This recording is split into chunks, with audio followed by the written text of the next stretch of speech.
landlords are not stupid people.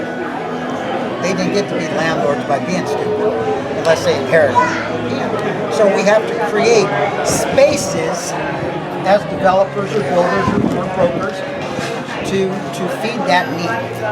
So the term affordable housing, I kind of cringe when I hear that, and I'll tell you we're safe because there's a bunch of wackos nowadays.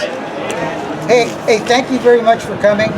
You guys are awesome. It's shitty weather, but this is where we live. It was beautiful 10 minutes ago.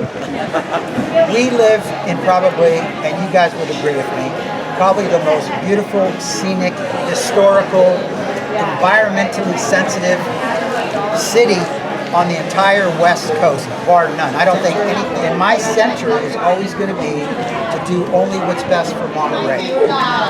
When I say the residents, I mean inclusively every resident that lives here.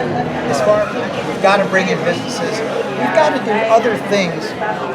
We've got to entice other companies to come here. The neighborhood associations here are a big deal, a real big deal. I could point to the rental registry. But what happened on the landlord side is they kind of sensed what was going on. They were going to be handled. They were going to be managed on their own private properties. They did a defensive move and they increased their rents because they sensed that rent control was probably right around the block.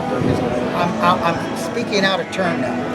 I would have taken the $300,000 or $500,000 and put it and allocated to something I think is important. We could have taken that $300,000 or $500,000 and maybe used it to go around each of our schools and harden those school sites to make them more safe because there's a bunch of wackos nowadays. And, you know, I'm sensitive to little kids that can't defend themselves, so I probably would have, that would have been my point. Well, the rental registry is paying for itself now. That has been The report doesn't show it. Yeah, it does. It really doesn't. It does. Take another look. I was there.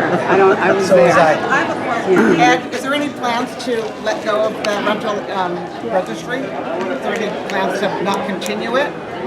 Not until there's a majority vote on the council. So if there was a change on the council, that is one thing that could easily be reconsidered. Could trim it down, to modify the scope, could end it completely. It would depend on the preference of the council at the time in the future. But I don't think that I tried to speak before I figure out what the right thing is. I won't always hit the mark, but I'm going to err probably 85% of the time on doing what you would all consider the right thing.